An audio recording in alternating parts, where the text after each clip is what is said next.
Hi, I'm Mitch Hauser from In-Service Training. Today we're going to go over some cold weather procedures to keep your crew safe in the winter months when we have inclement weather. Section 303 in our Manual of Procedures covers these procedures. Prolonged periods of sub-freezing temperatures can adversely affect both department equipment and operations unless proper precautions are taken.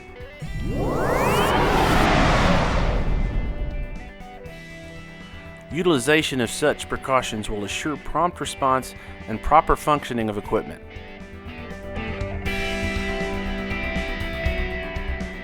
It is the intent of this policy to establish procedures to be utilized during periods of sub-freezing temperatures. These procedures establish guidelines. They are not intended to restrict the initiative or good judgment of officers or members.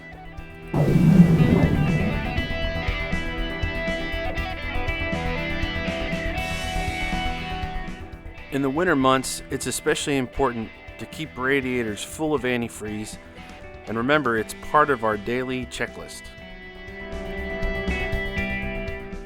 Make sure to check your battery connections and make sure your batteries are secure and in place.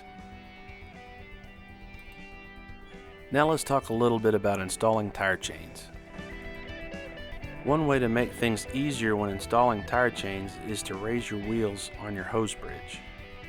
Place your hose bridge behind your inside wheel, then carefully back your apparatus on top of the hose bridge.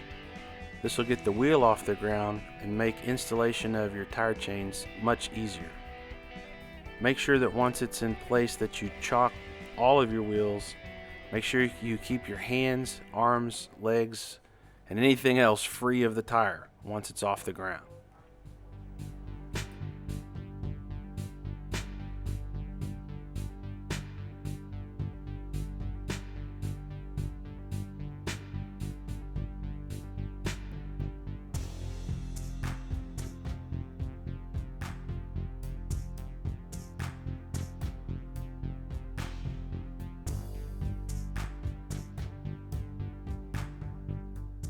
Here's some instruction from Steve Wise, driver engineer from 44s. One thing that we're liable to do is to put chains or our new cable chains on the tires. One ingenious thing that one of the guys here at 44s did to make it easier was take your hose bridge and put it on the inside tire and then back it up so you actually get some clearance under your front tire. Jamal, would you come help me get these?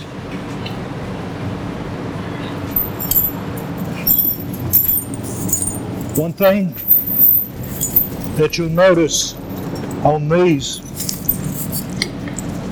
it'll say this side tire, so you'll want that flat piece going against your tire, and you'll want your hook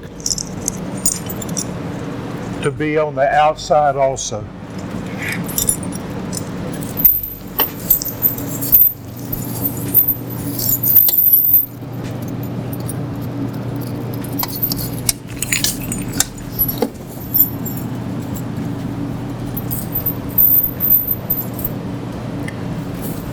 It's a little tough getting that back chain hooked.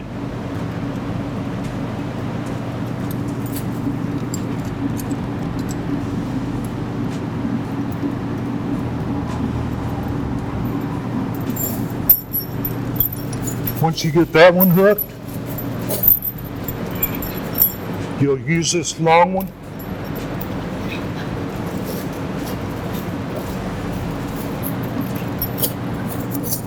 And just a side note, our new tire cables do not require bungees attached in the front to make them tight. Once you tighten this last latch, step number 6, it's tight as a drum. No bungees required. Cap, you cool being filmed? I'm not being filmed. Be mindful that if chains are kept on apparatus too long, they can cause some damage.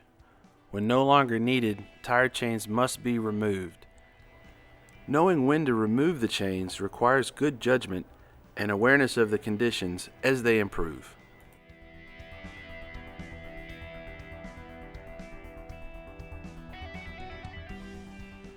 Now let's talk about apparatus pump and piping during the cold winter months. One thing you'll want to do is drain your keystones. We've already drained our pump, but you want to make sure all the water comes out of your keystone.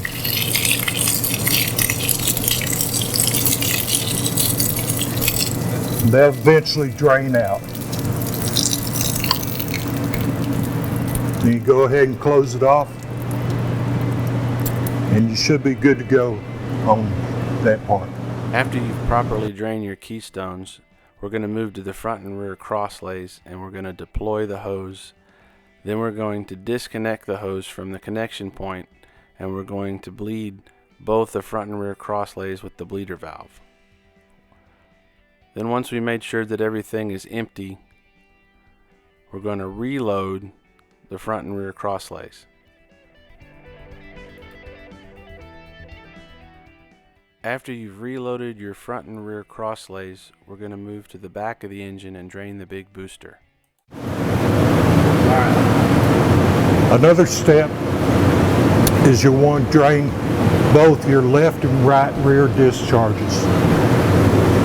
To do this, you take your hose off and you go to your bleeder valves and you turn those bleeder valves on, and it should let all the water escape from your rear discharges. If you are unable to drain your pump due to a leaking tank valve, the pump should be engaged for 5 minutes every 30 minutes during the time the apparatus is exposed to freezing temperatures. Now we're going to drain our air brake reservoirs.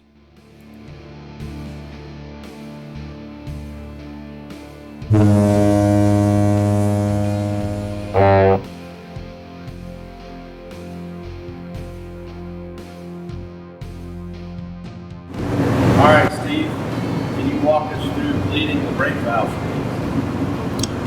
In cold weather, you tend to have water build up in your brake tanks, air tanks. So these are procedures of draining those tanks, getting the water out. Underneath, you have some little D-rings. You want to make sure you pull all those.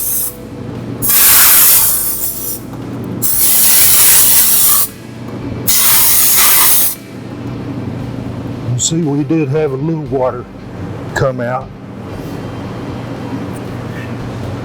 And on engine 44, we also have an automatic bleed off. After so much time, you'll tend to hear the tanks blow air out. Okay? Remember, when working in inclement weather, to make sure to notify your incident commander and fire dispatch if you have any problems with a frozen fire hydrant. These procedures are covered under MOP 303.03.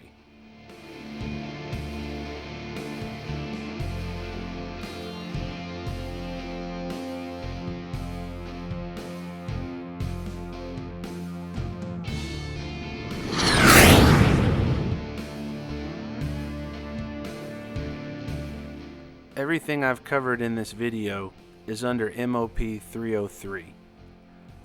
They're there for you to look at on the IDS when you have time. Even though we don't always have the coldest winters in Texas, when they do hit, they hit pretty hard. So your job is to take care of yourself, your crew, and your apparatus.